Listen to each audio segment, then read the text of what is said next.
This is David Tangney, and we're about to play some Outer Wilds.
Thank you.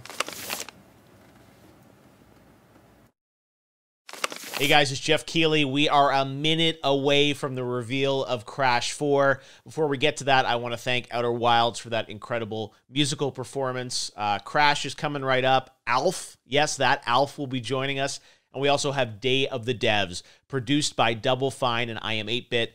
Look at a ton of interesting, progressive, artistic, independent games across the entire game industry. You'll see first look trailers, brand new footage, and some really interesting games you may not have heard of, but I think you're going to like over an hour of content in Day of the Devs. But right now, things are getting started with the reveal and first look at Crash 4. Enjoy it.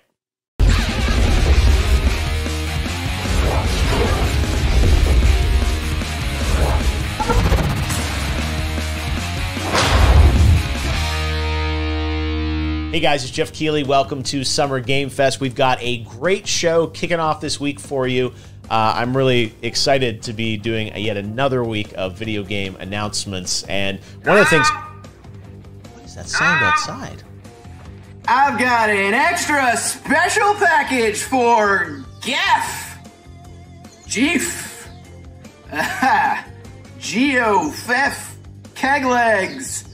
I'm just messing with you. Geoff Keighley, come on out. Not this again. I'm in the middle of a live stream right now. This guy always crashing my important shows.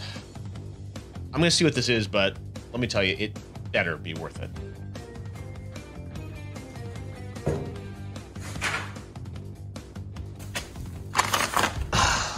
Crash, I really don't want the dirt that you have on Cortex. No. This is the Crash 4 trailer. For real? For reals. Well, it's about time. Exactly. Crash Bandicoot, you banished me to the past. But all it did was give me more time to plan your doom.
How many times have you beaten this clown anyway? 3. Really? Only 3? Funny. Seemed like more. That's right. There's the big news. Crash 4, a brand new Crash game. It is coming this October. And right now I am joined by Paul from Toys for Bob to tell us about the brand new Crash game. Paul, we have been waiting for so long for something new from Crash. Of course, Activision has done some amazing remasters of the Crash trilogy and CTR, but this is a brand new Crash game built from the ground up. That's right. It's hard to believe, but it's been over 10 years since we've seen an original new entry into the series, so I'm delighted to finally unveil this secret that we've been sitting on for a while. It's the brand new Crash 4, It's About Time. And it's a play on the fact that we've been waiting for so long, but also it's a game that's literally about time. Yeah, I want to get into it because the trailer is filled with so much information. I mean, you know, playable Neo Cortex, Coco, Crash, but I'm curious, like, what, you know, you guys had worked on, you know, the remasters of Crash, but now to start with a new game, there's, I'm sure, so much trepidation about, like, what's going to be a worthy, you know, follow-on, calling it Crash 4. How did you guys approach this? Like, what kind of game did you want to build? Yeah, I guess the first thing is we asked ourselves, where did we want to start? And though technically this is the 8th game in this series, all of the fan reception that was coming out of the Insane trilogy, we wanted to go back to the original trilogy and start from that. We're deliberately calling this Crash 4 because we want to key it off of the original trilogy that was developed by Naughty Dog. And that was certainly a high point in the series, both critically and commercially. And so that's where the events are going to key off of. We're starting right at the end of that when Dr. Neocortex, Entropy, and Uka Uka have been banished to this distant planet. And they finally found a way, after many fruitless attempts, they found a way to break out. And in doing so, they've torn this gigantic hole in the universe and exposed the fact that there's a multiverse. So it's going to be up to the Bandicoots, Crash and Coco, to restore that order by reuniting the 4 great quantum masks. The gameplay style, I think, a lot of people were probably wondering, hey, Crash in 2020, how much of it is, the more linear, classic Crash levels, and of course now, like, people wonder, like, is it an open world Crash game? How are you doing it? Like, tell us about balancing kind of the old style of gameplay, which is certainly not broken. We love it, versus the tendency to do, new styles of gameplay. Based on the trailer, it looks like you're being kind of still faithful to the original style of Crash versus making it some big, 3D open world. But is that correct? Like, how did you approach the actual style of the gameplay? Yeah, that's absolutely right. I think what we've heard was that people have found that style of gameplay to be really refreshing to return to. And so we wanted to key off of that. And when we observe some of the other games and platformers and how they've evolved over time, you're totally right. They've gone to a place where they're a little bit more open in nature.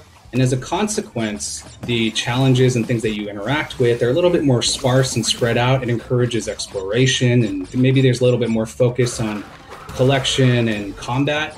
But when we think about classic Crash gameplay, it's dense and it's focused, and it's really the streams of hazards and the challenges, the platforming challenges, they come and there's almost a rhythmic quality to it and how reliable it is. And I know that for me, when I learn a level and I understand the nuance of the timing and the placement of all the different hazards, you can enter into a sort of flow state when you understand that kind of musicality.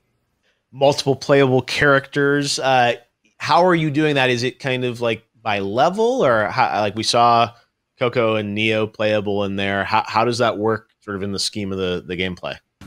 So Crash and Coco, you're going to be able to choose between them at any point in time, and they share the same moveset. Over the course of the adventure, you're going to encounter some new friends, some familiar faces.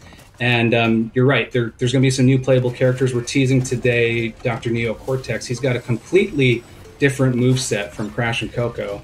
So where the Bandicoots kind of barrel through and they've got the ability to spin and slide and belly slam, Dr. Neocortex is he's a little bit more of a cerebral character. He's a mad scientist, he's got inventions, and he relies on his intellect. So he's got a ray gun that he carries around with him. And that ray gun has the ability to transmogrify hazards and enemies into platforms. And he can choose between changing them into a static solid platform or a bouncy platform that gives him access to higher elevations. So his gameplay and the levels that are built specifically for his moveset is going to be a completely different flavor. It's going to be a little bit more strategic, a little bit more cerebral. Yeah. And I think players are going to have to be a little bit more thoughtful about when to encounter a hazard, whether or not to change it into a platform, and what type of platform they're going to need at that point in the obstacle. Wow. It seems ambitious that you're adding more elements to it. And then also you mentioned the masks. How do those work? So the quantum masks, there's 4 of them in this game, and over the course of the adventure, they're scattered across the universe. You're going to have to rescue them from the clutches of certain bosses, both familiar and new. The quantum mask, 2 of them that we're talking about today, is the time mask and the gravity mask. And masks in this franchise, they've got a lot of personality. They've got their own names and their own voices and their own powers. So the time mask, her name is Kapunawa. And when Crash uses Kapunawa, he's got the ability to slow down time to a crawl. So for obstacles that are beyond, just way too fast to interface with at normal speeds, he's going to be able to slow things down and then get past those obstacles. And in addition to that, he'll be able to get past nitro crates, which have traditionally been a one-hit, one-kill type of thing. But with the power of time, he's going to be able to slow things down, trigger that explosive, and then get out just barely before that explosion obliterates everything in its path. The second mask is the gravity mask, and his name is Ika Ika. So when Crash dawns on Ika Ika, he's going to be able to flip the direction of gravity and walk on the top of ceilings, walk upside down underneath platforms to get past impossible obstacles. I'm really excited to play this, and again, I was playing Crash back when the original PlayStation first came out, and you know, Activision's done a great job with the remasters, but to have a totally new game, I think, is what everyone was hoping for, and you're bringing it to life. So congrats for doing this, and thanks for doing it even from a work from home situation. It's awesome to see, and can't wait to get to play it later this year. Thanks for having me. It's a great pleasure, and I think it's an exciting time for games, and I'm so glad that we could reintroduce Crash, a new version and a new adventure at this time. All right, there you have it, Crash 4. We've got Day of the Devs coming up shortly, but right now we are going to introduce you to Summer Game Fest's tech correspondent. He is joining us from lockdown, and I'm really excited about this. Please give a warm welcome to ALF. ALF, how is your lockdown going? You want to talk lockdown? I'll give you lockdown. For the past 30 years, I've spent every day hiding from the United States government. So I've got some stay-at-home gaming tips for Summer Game Fest. Are you ready? Here they are. Tip number 1. Clean off all the fur from your controller every 20 minutes. Because there's nothing worse than getting your analog sticks jammed up with hair. Okay? That's a good one. Tip 2. Don't charge your controller in the microwave. Bad idea. Learn that one the hard way. Tip number 3.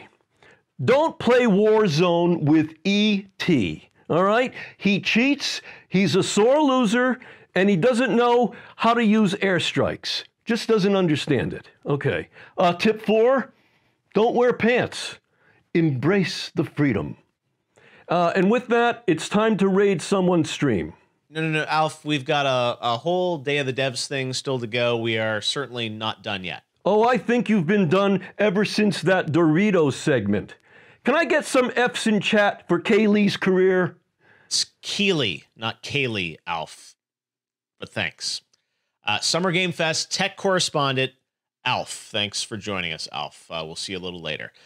Right now, though, we have a special announcement about something coming new to Smite. Check it out.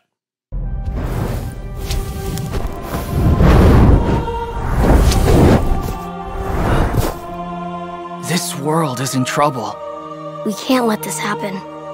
They need our help.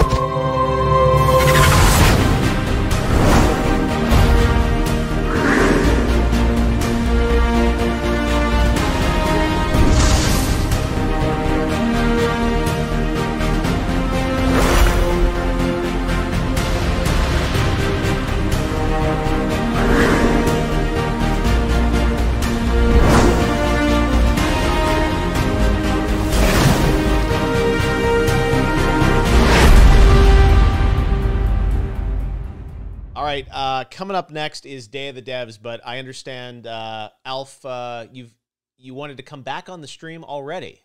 Since I have to stream for 24 hours on Twitch to become a partner, I might as well burn a few more minutes now. Okay, what did you have in mind, Alf? I want to talk to you about your fancy game consoles, because on Melmac, we were far more advanced in gaming technology. When I attended Reform School, I majored in software development, where I created what you Earthlings called Hatsune Miku. And no, it's not a sake. Alf, we've got Day of the Devs coming up. Could you cut to the chase? So I have to admit, I was a little confused last week when I was watching the PlayStation 5 stream and I saw everybody oohing and eyeing about all those fancy graphics. All right, now don't get me wrong. The cat in Stray looked very nice. So realistic, I could almost smell the barbecue sauce. You guys might think Horizon Forbidden West and Gran Turismo 7 look great. Ha! Ha! On Melmac, our cave paintings had more pixels. And in our version of Grand Theft Auto, you actually did real time. Yeah. So I still have 3 stars above my head in the Andromeda Galaxy, just to let you know. I hope you guys keep improving your games, and one day, when the fur technology is good enough, maybe I will finally make my triumphant return to video games. Now, if you have any ideas, my DMs are always open, at least as soon as my account is unsuspended. Now it's time for the Day of the Devs Developer Showcase, looking at a series of inspiring new independent games. Enjoy the show and the rest of Summer Game Fest. All right, I'm recording the audio. What are these spider webs on here? Oh, they're dead spider webs. And then I'm starting the video. So I'm starting the video, so you don't start the video. These might be good physicals. So aim this at me so I can do the clap. Okay? Got me, man? Ready? Okay, now don't press start. Just wait for me to go here. Okay, ready? Yeah. Okay, action.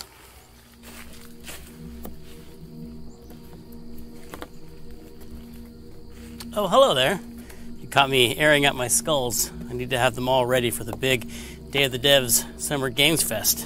We're going to be showing a lot of cool games today, and you need the skulls to be at optimum performance. All right, I think we're set. This is a child's skull.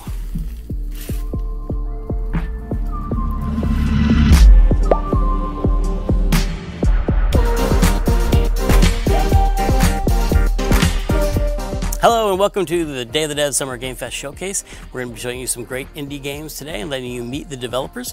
Day of the Devs is a show we've been doing in San Francisco for many years now, and this is a special summer edition coming right into your quarantined home for your safety.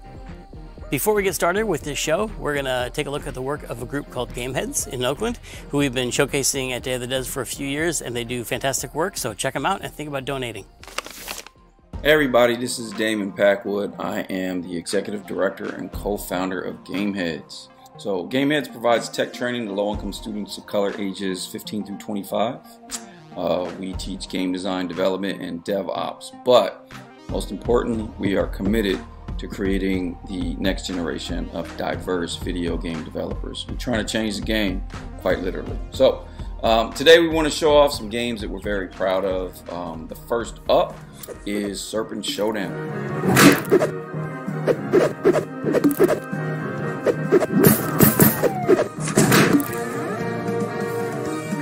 Serpent Showdown is a lighthearted 3D arena fighting game. It's created by a group called Persuasion Games. They're headquartered at USC. The team comes from a diverse range of backgrounds and life experiences. We're very proud that 3 of our students are on this team.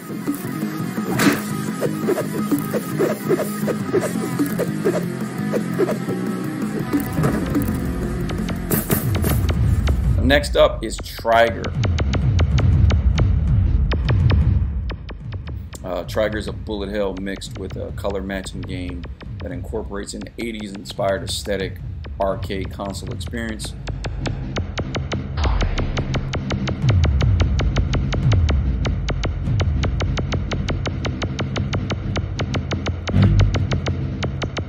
This was developed by one of our students, Joseph Hooker. It's an excellent game, plays really well, looks really dope, and it's obviously a lot of fun. So be on the lookout for that one.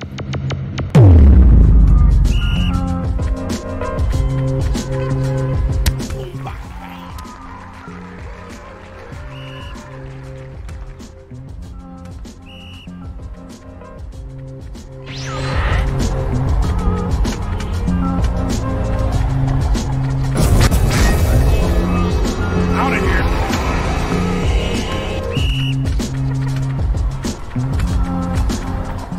great soundtrack, some really funny voiceover. It's created by an all-black male team. Shout out to Tiati Suarez, Jovan Smith, Xavier Ward, Yaku Herring, and Tabari Davis.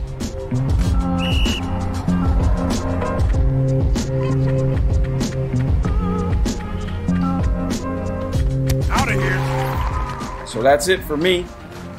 Be on the lookout for more information on these projects on our social media or on the social media accounts for the projects. Also be on the lookout for our showcase coming up in August. We should be announcing that in the next couple of weeks.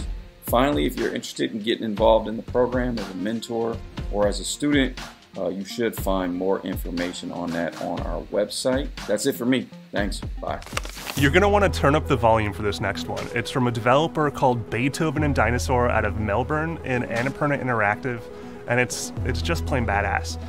It was created by a real-life rock star with a penchant for studded jackets named Johnny Galvatron. It's epic, it's personal, it's just so fucking cool. Seriously, turn up the volume. You will not regret it.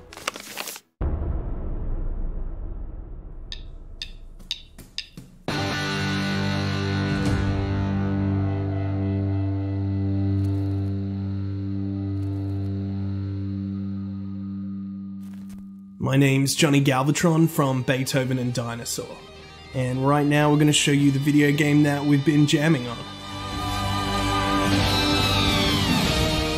It's about a teenage guitar prodigy who embarks on a journey to craft his stage persona. It's called The Artful Escape.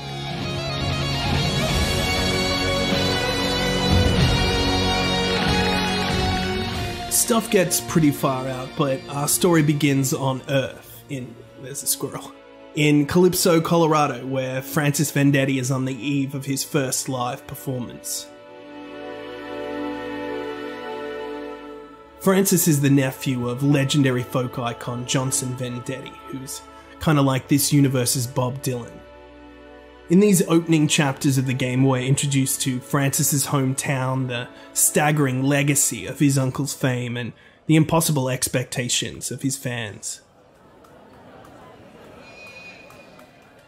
Many of the townspeople have opinions, even memories, of Johnson Vendetti, and they'll offer you advice, history, and ill omens.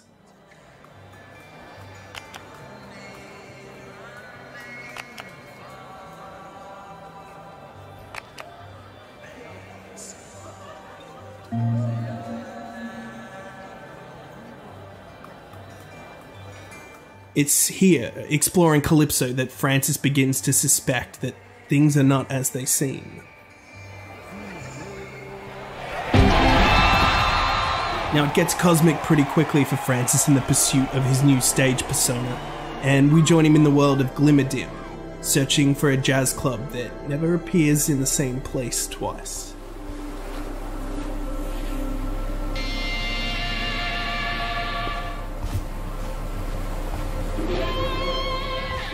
Out in the cosmic extraordinary, Francis can jam on his guitar at any time, using it to hover through the air, knee slide down slopes, and interact with a musical world.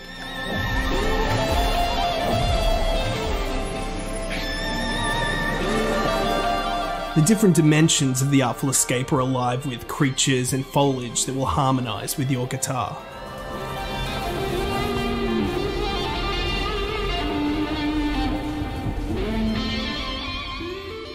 We wanted the shredding of the game to feel powerful and effortless, the same way some games depict a mastery of combat.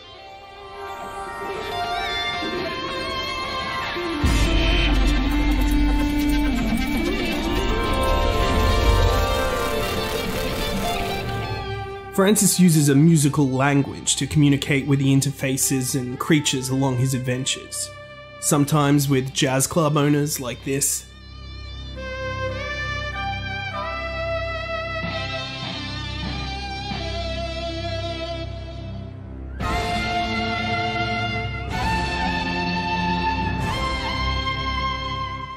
and sometimes with staggering cosmic wild things.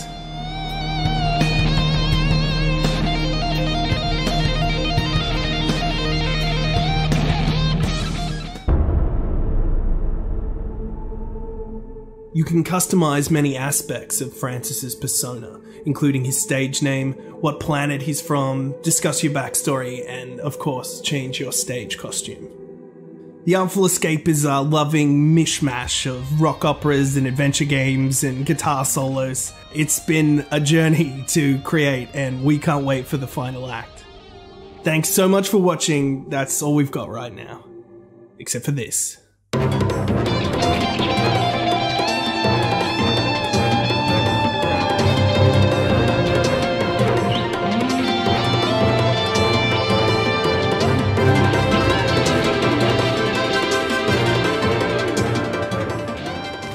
So we've been curating Day of the Devs for 8 years now, and it's been amazing to see the growth of the indie scene since then. And I think you'll see that here with this next game from Frozen Byte, Starbase, and it's like an amazing, huge, gigantic game, and I think you'll be very impressed. Hello, I'm Pip. And I'm Kai. And we're from Frozen Byte and have been working on Starbase.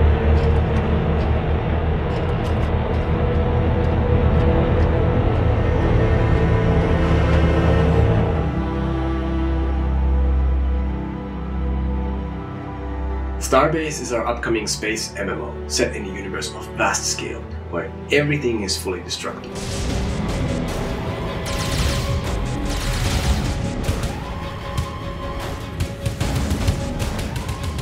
In Starbase, the players can use their own creativity to design and build their own spaceships, stations, factories, and more. Since the smallest building unit is a single bolt, even the small ships are made of thousands of parts, each with their own detailed damage model, which makes building, designing, and repairing a truly creative process. It's based on a hybrid of voxel and vertex technology, which allows the players the ultimate freedom to both create and destroy in ways where every single tiny detail matters.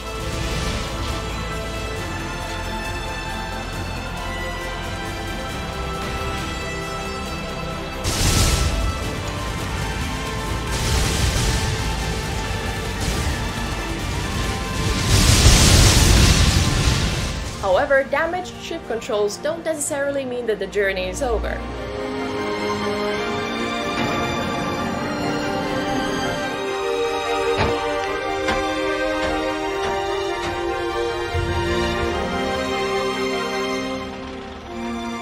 If reconnecting pipes and cables won't solve your flight issues, you can manually adjust the thruster and generator values in the engine room and continue on with your journey.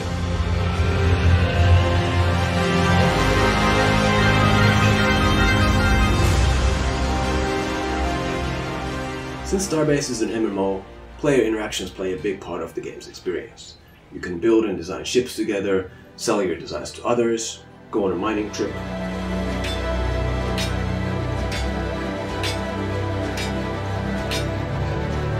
or attack somebody else's ship and steal their cargo.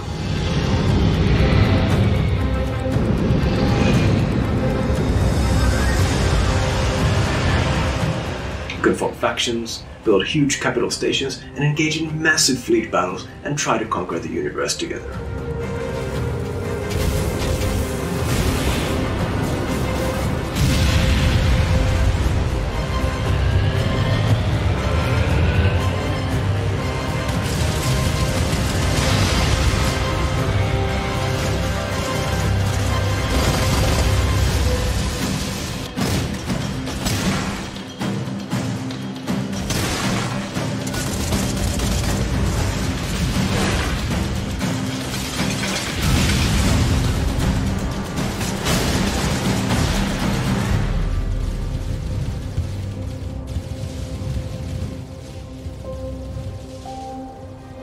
The Starbase universe is infinitely expanding, and players can venture out to discover stations, asteroid fields, wreckages from previous battles, and they might encounter fellow travelers, or even unknown dangers.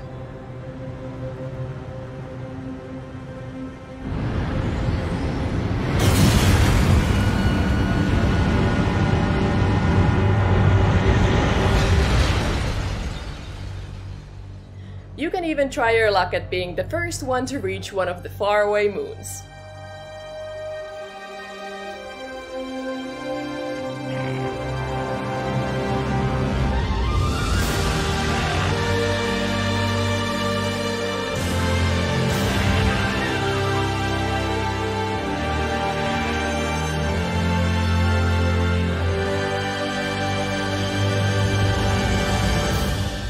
Starbase will be coming out on Steam Early Access later this year. If you're interested in following the development progress or trying out the game in its closed alpha stage, join our Discord server at discord.gg/starbase, and don't forget to wishlist the game on Steam.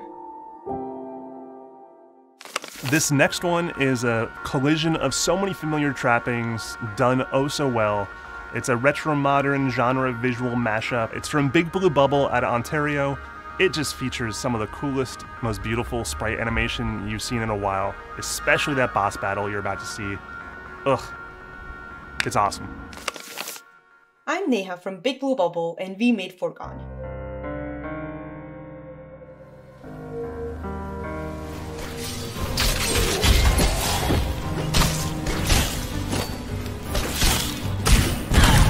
Foregone is a fast and fluid 2D action platformer packed with loot and a retro pixel art feel.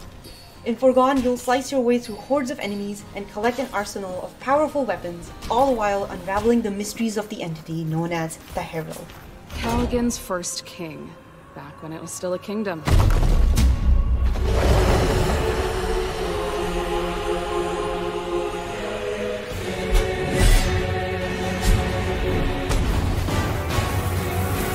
Foregone has been a passion project here at the studio for the last few years.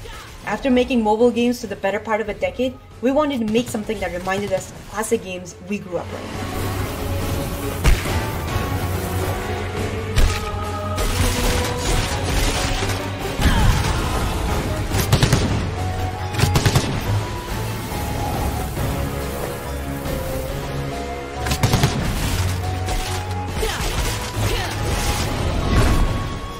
We took cues from innovative games like Dead Cells to create a modern take on classic pixel platformers by using 3D animation to create a 2D experience that feels great to play.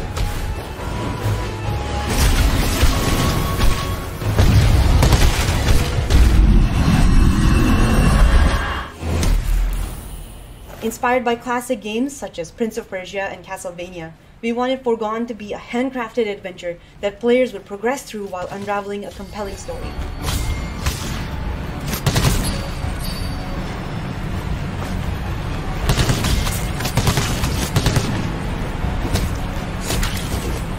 We were also inspired by games like Diablo, where your character progresses through the game by discovering rare loot that helps you defeat mobs of enemies across the world.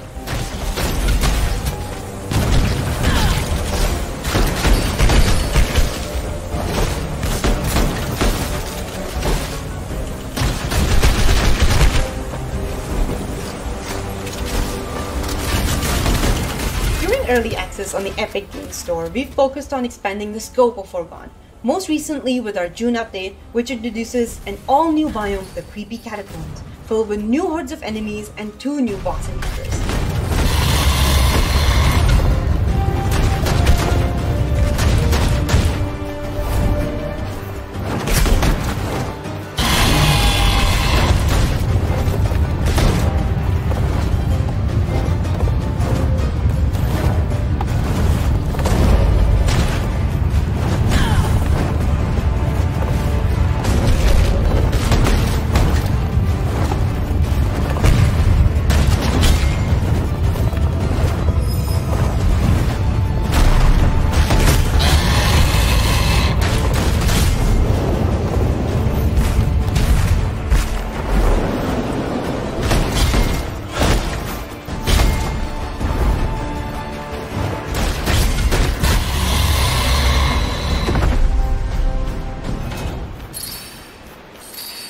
It's been great watching the world of Foregone evolve during this time, and I'm excited for people to see what else we have in store as we lead up to our launch on Switch, PlayStation, and Xbox this October.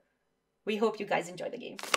Next up is a psychedelic, furious, art-driven platformer, which is a real meeting of minds from art to code to music. It's real fun to stare at the melty, trippy graphics of this game. Allow me to introduce you to Spinch.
name is Jesse Jacobs, and I'm the creator of Spinch in partnership with Queen Bee Games.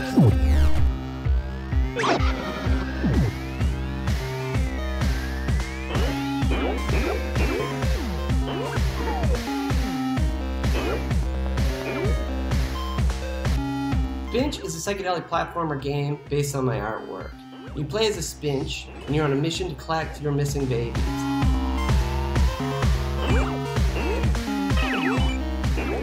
Because it may seem cool, but Spinch babies are used as ammo against the bosses.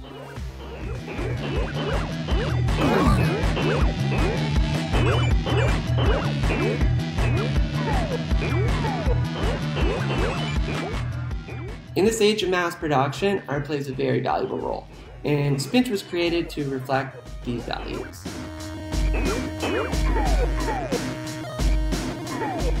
Hey, I'm James Kirkpatrick. I made all the songs and the action sounds for the game Spinch. I used a modified Game Boy, some circuit band toys, and some instruments I made myself.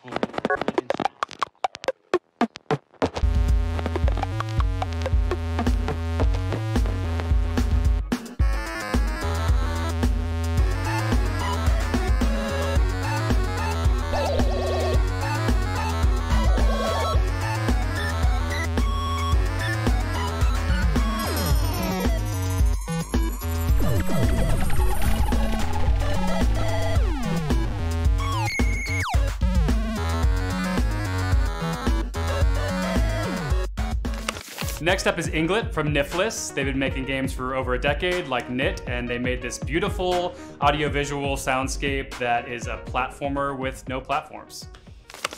Hi, I'm Simon Stålhanske, and I'm the colleague of Nifless who's the sole developer on Inglet. Nifless is known for working on games such as Knut Underground, Ernog, and Affordable Space Adventures. Both of us are from the small Copenhagen-based studio Triple Topping Games in Denmark.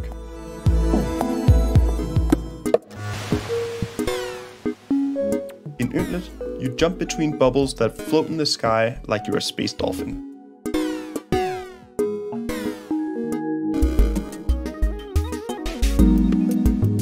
And all the while you melt into a highly reactive and dynamic soundtrack created by Inglet's custom and needlessly complicated music software.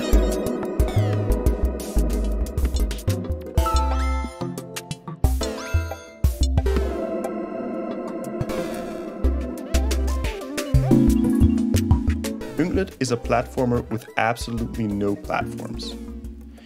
If you aren't resting in a bubble for a moment, you'll be doing acrobatic dashing, bouncing, and rail riding to keep from plunging into the void.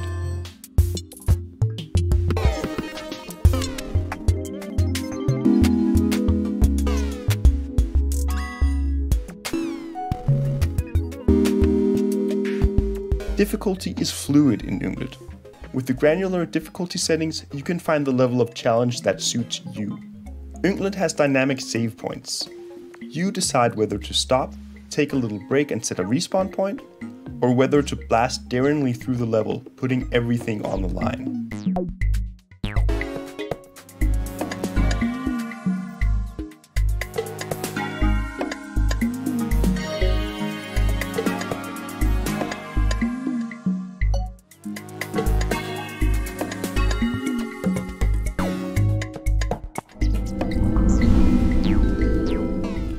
Inglet has Copenhagen blood in its veins. Each level in Inglet is based on a location in the capital of Denmark, where our studio is also based. And in each level, you'll need to find one of your little friends and help them get home.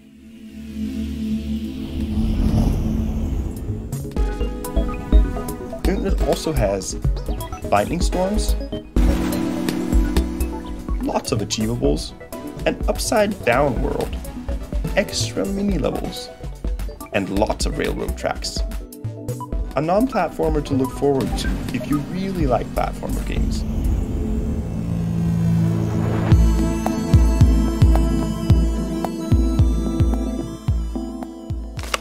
Our next game is called Skate Story, and I know what you're thinking. EA Motive just announced the sequel to Skate. but Skate Story is nothing like that, except it has the same reverence for real-world skateboarding, but it gets weird. It gets real weird. You'll see what I mean. Hi, I'm Sam May. I'm a game developer here in New York City, and I'm making Skate Story. Skate Story is a game about skating down into the underworld. You play as a glass skater trying to reach the center of the underworld. The world of Skate Story is filled with beautiful architecture that sprawls out in every direction. There are 9 layers underneath New York City, each of them governed by a sentient moon. You'll meet weird characters like hooded demons or rusty frogs, and you'll talk to the moons in the sky. I'm trying to show skateboarding in a different sort of light. I want to skate across beautiful, otherworldly structures and kickflip over a forgotten god's statued head. I grew up playing a lot of the classic skateboarding games, like Tony Hawk, riding around the warehouse in the school for hours, or Skate, or Ollie Ollie, or even new indies such as Session or Skater XL. The control scheme of Skate Story is a weird mix between all of my favorite skate games. In Skate Story, you have to shift your weight before you do tricks. So, for example, in real life, to do a kickflip, you have to kind of position your foot over here before you flick the board to do a kickflip. So, I hope that in Skate Story, you actually see how it mirrors real life skateboarding.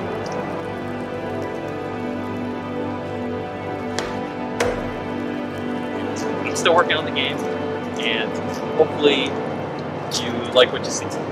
Thanks for watching.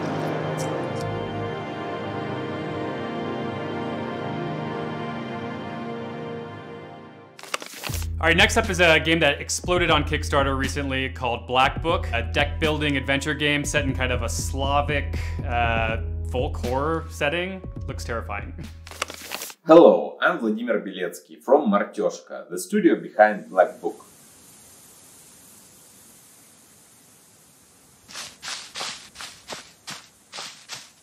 Black Book is a story of a young witch who just recently received her knowledge of dark arts. With her, you will travel across the mythical, authentic landscape of 19th century Eastern Europe and encounter mythical creatures, some of them friendly, while others not so much.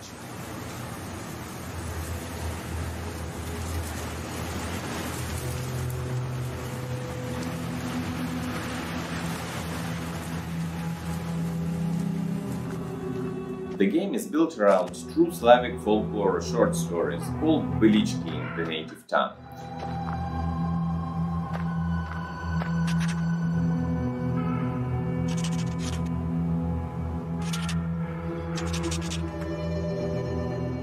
In these stories, people tell about allegedly true meetings with spirits and demons.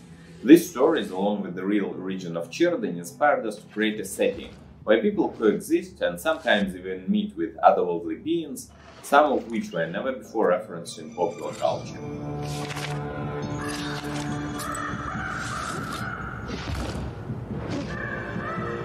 At its core, Black Book is a deck-building RPG similar to Slay the Spire and mixed with old-school adventure games.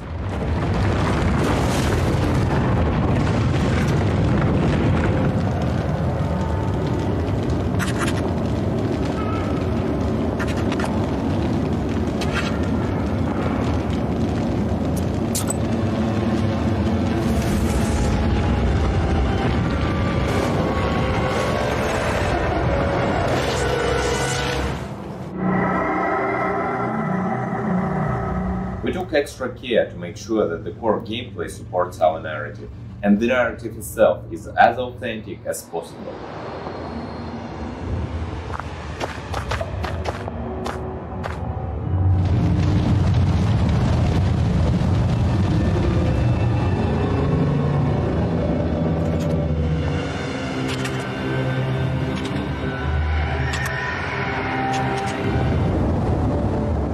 Belichki has their own structure, has their own goals, and we try to convey that in our game. We feel that the unique Slavic setting and its lore have great promise when it comes to world building.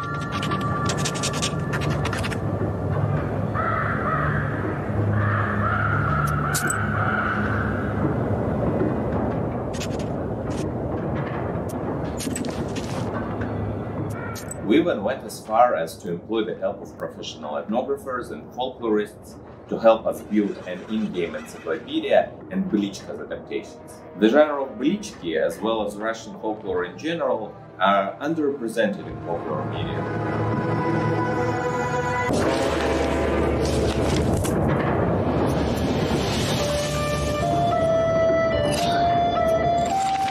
You can build your own deck of spells, encounter mythical creatures, and you will reveal all the mysteries of the Black Book.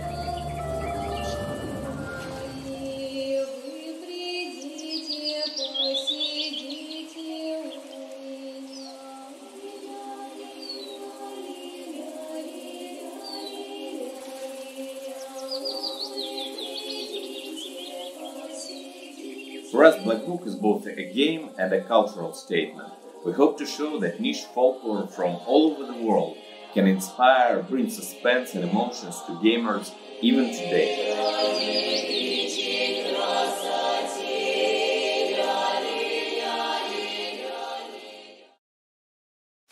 This next game is all about teaming up with your friends to defend a village of vegetable pals from being eaten by wee beasties from the outside.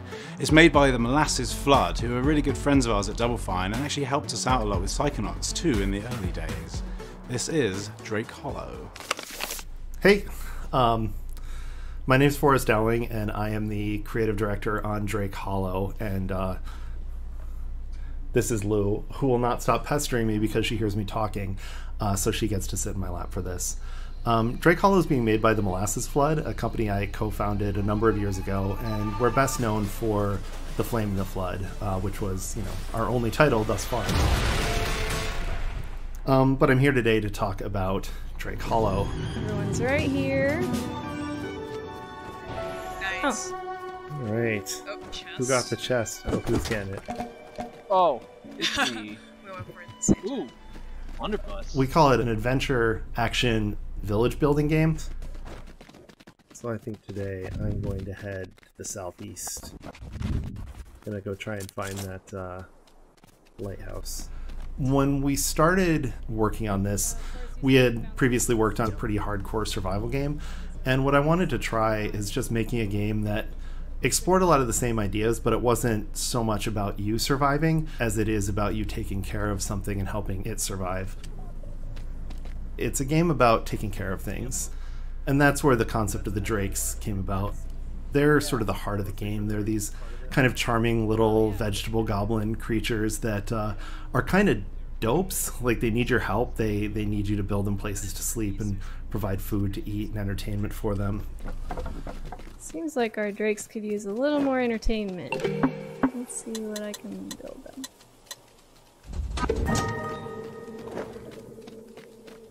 Straight to the disco floor. Of course. Your favorite. It's your masterpiece. Mm-hmm. Oh, are you gonna dance? Aw, yeah. So your job is to do all those things and to take care of them, and you can bring along your friends for help as well. So if you want to play co-op, you certainly can. And it's a really big part of the game. It's something that's been one of the pillars since we conceived it. Alright, Tesla coils, do your thing.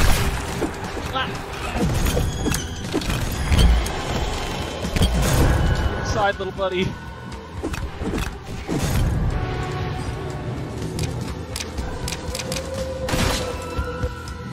Oh!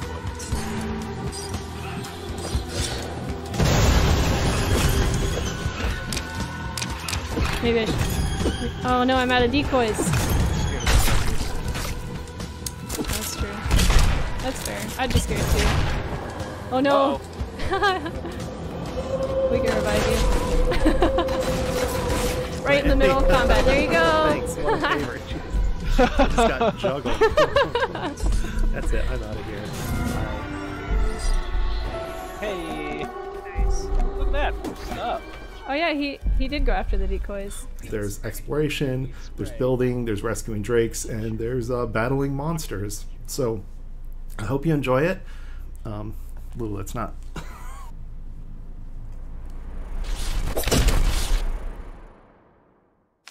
Retro throwback games are all the rage, but they are hard to nail. 8-bit, 16-bit era stuff, not all developers know how to do it right.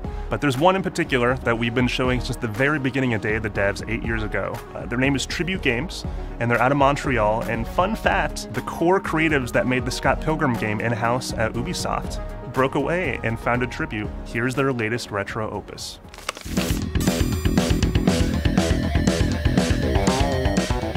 Hey everyone, my name is Frédéric Gemus, and I work as a designer at Tribute Games, and today I'm here to present you our latest game, Panzer Paladin. Massive weapons are raining down from the skies, releasing hordes of demons, and it is your job to travel the world and stop them from invading the planet. Today, we are visiting Egypt, where we'll be fighting Anubis, the weapon keeper of the region. Oh, and as you noticed, the game is boasting some pretty rad pixel art visuals for maximum nostalgia triggering goodness. In Panzer Paladin, you play as Grit, a giant power armor equipped with the latest technology. Grit is able to fight the demons by using their own weapons against them. As you fight your way through the game, you'll discover hundreds of different melee weapons. Each weapons fall into a different melee category, like cut or impact, making them more effective against different types of enemies. Each weapon is also imbued with different stats and spells. By breaking the weapon, you'll cast its spell. In that case, a sweet healing spell. As for weapon attacks, well, you can use them to do downward stabs and bounce on enemies, or do a rising attack, which acts as a double jump. Or you can simply throw them at enemies' face to deal massive damage.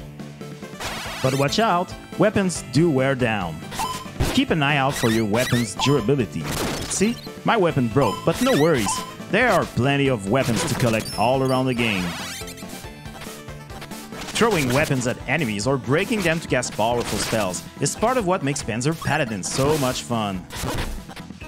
But perhaps your greatest weapon in the game might just be Flame, the squire that pilots the Paladin from the inside. She can eject to sneak into tight spaces, or to recharge the power armor when it's low on energy using those tanks. She can swing from rings with her laser whip, or use it to strike demons as well. But, as you can see, she can't pick up the demonic weapon, as only Grit can do so. Flame can eject at any time, and you could even play the whole game as her if you'd like. You can sacrifice a weapon at these pedestals to create a checkpoint. Checkpoints are well worth it, mainly when you encounter creatures like this one. This is the Horseman. If you hoard too many spirit weapons, the mythical creature will come to fight you. A perfectly timed block, followed by an attack, will open up any enemy's defense and create a parry. You can also use the backdash, a lightning quick move that will dodge almost any attacks, especially those unblockable energy attacks. The Horseman is a powerful enemy that you'll encounter multiple times in the game, truly challenging your swordplay skills as you progress. And by defeating the Horseman, you will be rewarded with a mysterious weapon from the Blacksmith, a weapon created by the community. With the Blacksmith, you can forge anything you want. You simply need to draw the pixel art using our simple-to-use tool, name your creation, and allocate the points to the different parameters in spell. Once saved, your friends, family, and the whole Panzer Paladin community will have access to your pixel-crafted armory. Set or slice a world record in the speedrun mode. Replay all levels and try to beat your friend's time, the community's best, or just your own. Find shortcuts, maximize combat techniques, and discover new ways to save time. Earn medals and place your name high up on the leaderboards. Panzer Paladin is packed with 17 carefully crafted levels, each with a unique boss, protecting a powerful weapon for you to seize. By completing your first run of the game, you'll unlock the Remix mode, where you can access alternative versions of all of the levels, upping the difficulty and doubling the fun. Yup, that's a whole lot of side-scrolling action. The game is set to release this summer for Steam and Nintendo Switch, so keep an eye out for tribute games on all of the major social networks, and add the game to your Steam wishlist.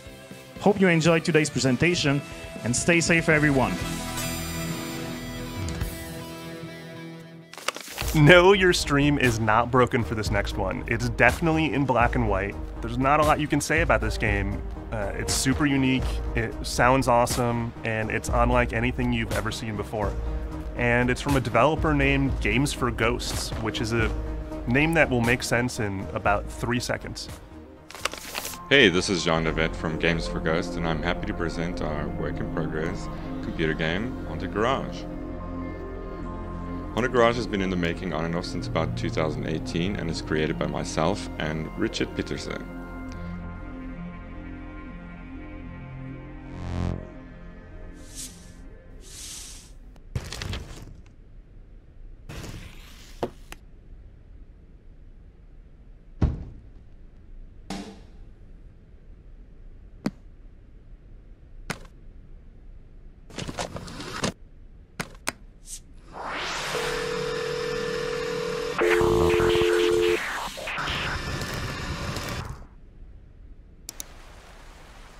I handle the artwork, sound and creative direction, and Richard makes it all function and magically come together on the programming and technical side.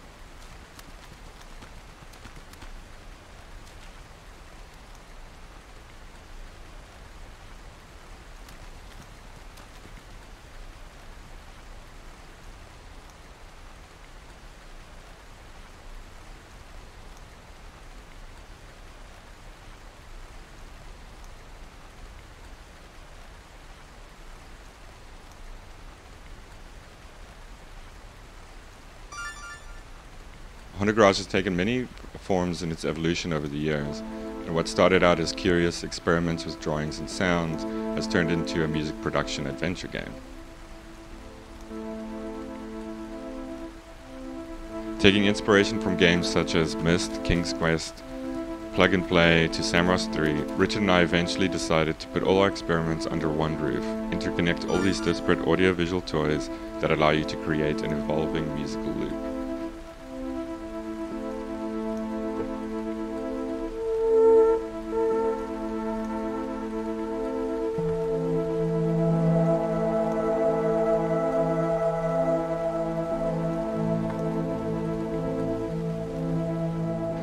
So is this a spooky game?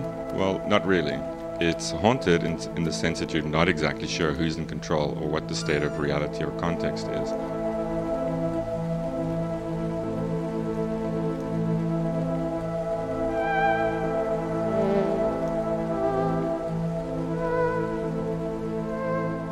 And Garage as in a place where dreams are realized.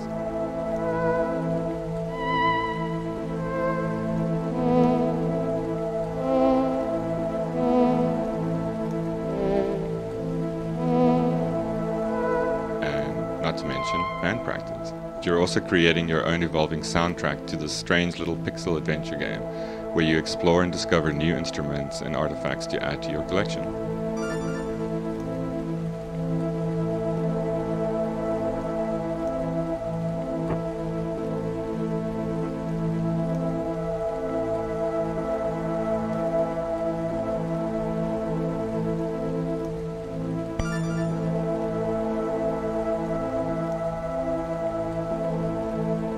This game is definitely about making music, but it's also about puzzling over and manipulating these little contraptions we've designed to have limited functionality, but many variables and combinations.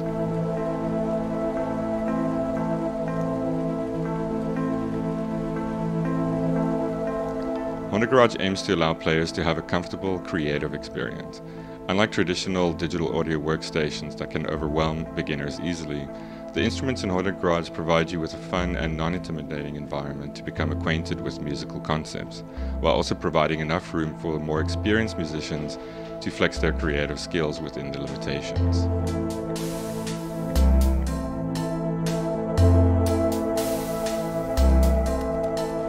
So far we have only really scratched the surface in terms of what we want to make possible. We have a substantial amount of devices, artifacts, and interactive vignettes that have already been designed and waiting to be implemented. Besides Adventure Mode, we plan to introduce other game modes that will allow players to construct and capture their own full songs and packaged releases.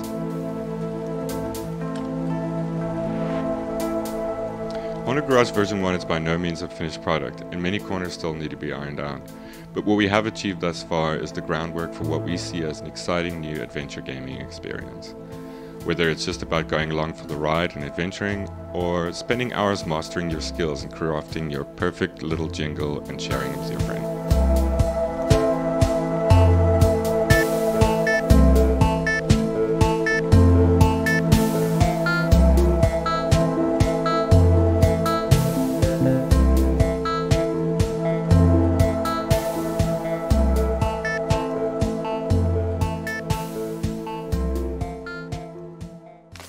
Next up is the Eternal Cylinder from Ace Team in Chile. They've been making games for a long time, all the way back to Xenoclash, and they have a very unique personal house style I think you'll see reflected here, and it's a bonkers game. Hello, I'm Carlos Bordeo from the studio Ace Team, the people who made Rock of Ages and Xenoclash, and I'm here to talk to you about the Eternal Cylinder, our upcoming game.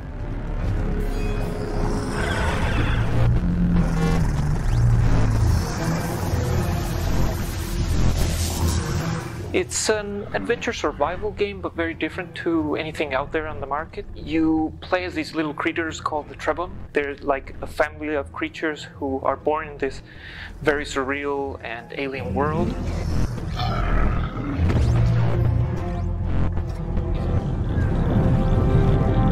The main obstacle, the main thing about the game is that it has this huge cylinder which is crushing the entire world, destroying it.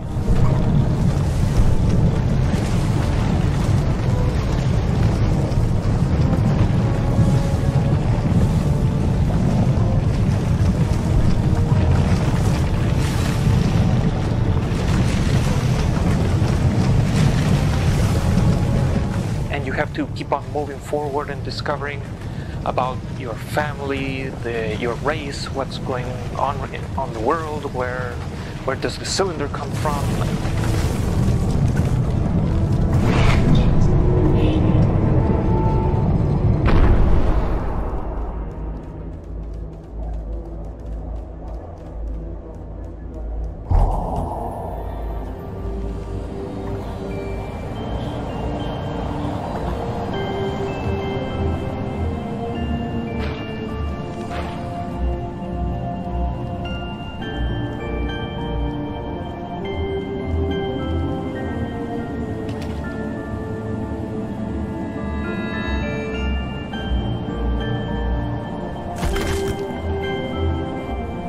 This time the discovery of a new statue and the knowledge it granted was not a surprise, but a welcome sign that there was someone waiting for the Trebon, as soon as they completed the trials, of course, as was only appropriate.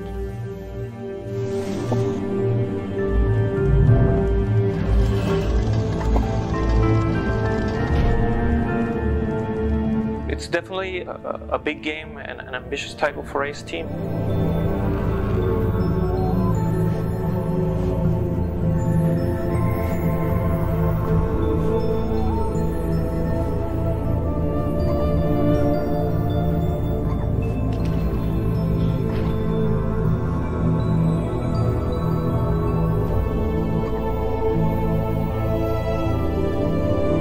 We really want people to explore this world and looking forward to completing the project.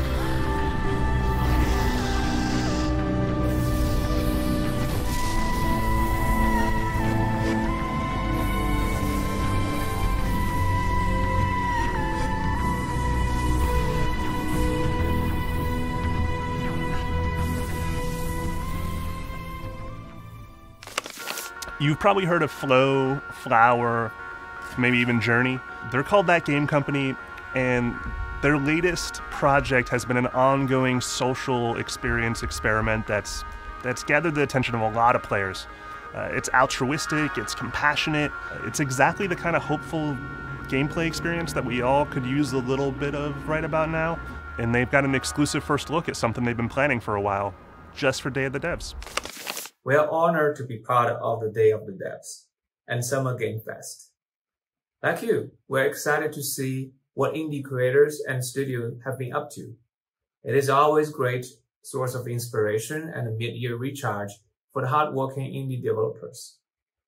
We're so proud to see the fast-growing indie community and filled with gratefulness from the amazing players worldwide who have been supporting us over the years. As Sky approaches 1 year anniversary, we'll launch a new season, which comes with new stories, characters, and most importantly, a relaxing vacation that we all miss. Leading up to Sky's first birthday, we'll announce more surprises. Until then, please enjoy this teaser. Season of Sanctuary. Thank you.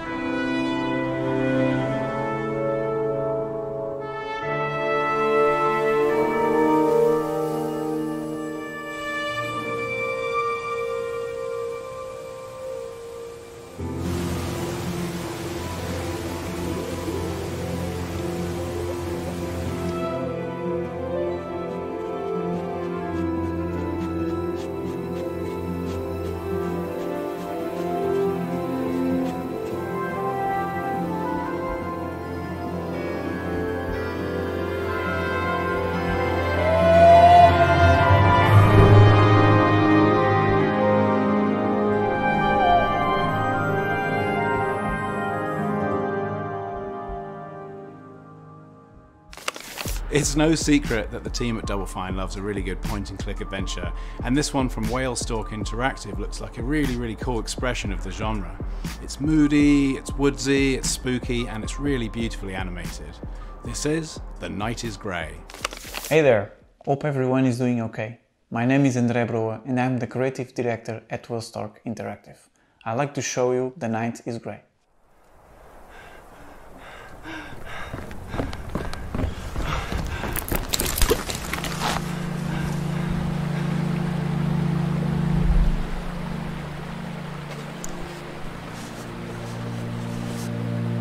In this cinematic thriller, you play as Graham, who is being followed by strange wolves in the woods, until he finds a cabin with a little girl abandoned by her mother. You suspect the worst has happened, and now you're responsible for the child's survival in a strange night that keeps getting stranger. We tried for a somewhat surreal and creepy David Lynchian atmosphere.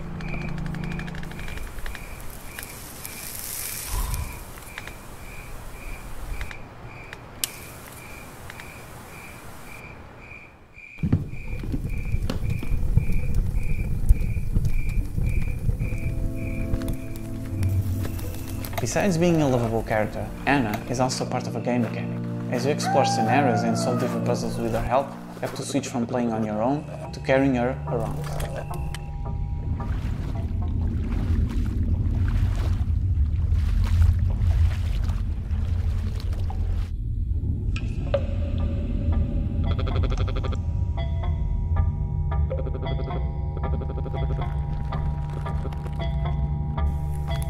Like any adventure game, you have to solve puzzles to progress. No pixel hunting, we promise. We are trying to reach the sweet spot between frustration and accomplishment by changing up the pace.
Day of the Devs gives us a chance to highlight really personal stories from developers who have a unique point of view. And this title from super hot and Australian developer Andrew Brophy really is a good example of that. It's super weird. Welcome to the messed up future of Knuckle Sandwich. Hello, my name is Andrew Brophy. I'm a game designer from Melbourne, Australia. I'm very pleased to have the opportunity to show you what I'm currently working on. It's a video game called Knuckle Sandwich.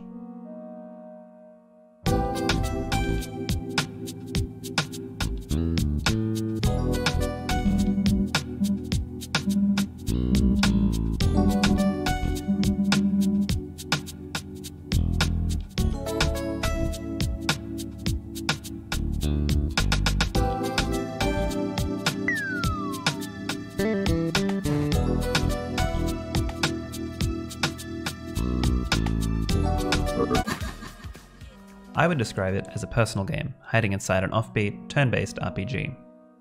It's set on a fictional island off the southeast coast of Australia, where players will find themselves assuming control of a young man who moves to the island and gets wrapped up in the lives of all the people that live there. Along the way, you'll have run-ins with the dangerous gang, a fanatical cult, and a heap of other island residents.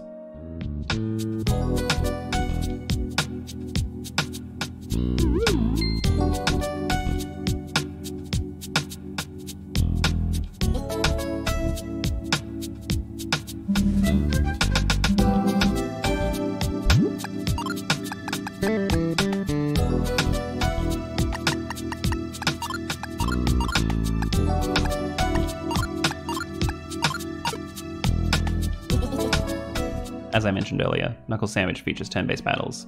They function pretty much exactly how you would expect, except all special abilities are replaced with a huge variety of minigames.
Anyway, that's Knuckle Sandwich in a nutshell. I hope you dig it. Thanks. This is a really exciting one to end on. Nice final beat here. Sea of Stars from Sabotage, the creators of The Messenger. Fans of Chrono Trigger will be very excited about this one. And if you haven't seen this on Kickstarter, you should check it out because they've been sharing a lot of really awesome behind-the-scenes footage. Hey everyone, my name is Thierry Boulanger. I'm a creative director and co-founder at Sabotage Studio in Quebec City, Canada.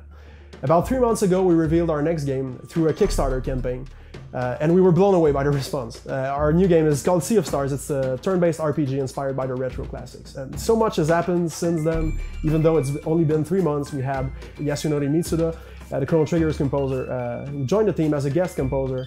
And also we're working on a playable demo, which is coming out just next month for backers. And we were also invited by Summer Game Fest to celebrate with them by putting something together. So we were delighted by the opportunity to work on an updated trailer to show some of the polished up animation we've been doing, and also give a bit more screen time to a character that some people felt endearing and wanted to see more of. And so, you know, with everything going on in the world, it seems our duty as entertainers finds new purpose. And so we sincerely hope that you will find enjoyment in this fresh look at Sea of Stars. Stay safe, everyone.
We tricked you. We have one more surprise. It's a world exclusive, and it's from the creator of Pinout and Smash Hit. These are games that have literally been downloaded hundreds of millions of times. This is the creator's first console title, and it is trippy as hell.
That's it for this installment of Day of the Devs, but we'll be back in July with another Summer Game Fest Developer Showcase. If you're looking to have your game featured in the next Day of the Devs, we'll be having an open call for submissions for the July showcase. So keep your eyes on dayofthedevs.com for submissions opening soon. Thank you, as always, to the generous support of our partners for making all of this possible. PlayStation, Idea Xbox, Nintendo, Epic Games Store, Steam. It takes a village of humans to make a digital event of this caliber happen, so thank you for all your support. And special thanks to Dose One, rapper, poet, composer, for lending his sounds to our soundtrack for today's broadcast. His music is dope, check it out. But stay tuned. Summer Game Fest Developer Showcase is not over yet. We've still got some surprises in store. And thanks to you for watching, and thanks for all the developers around the world who submitted games. Bye. Thanks for watching. Thank you, Skulls. Okay, let's hope that recorded. Oh, I didn't clap. Oh, just take a video when you clap. Well, no, it has to be in that stream. Did you stop yours? Mm-hmm. Thank you. Thank you. You're the best. Thank you very much.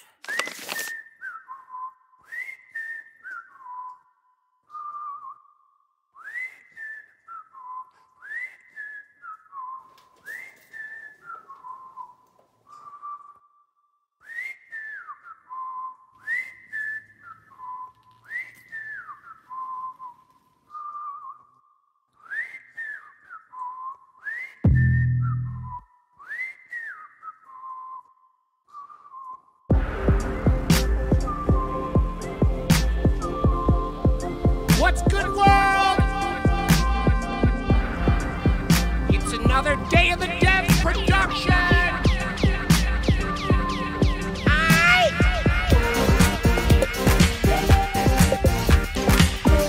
Everything you're hearing tonight is from Sludge Light.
Thank you. I'm Dose. This has been another Day of the Devs production. I am 8-Bit in the house. These are the solemn sounds of Sludge Light. But more important than any of this shit is that Black Lives Matter.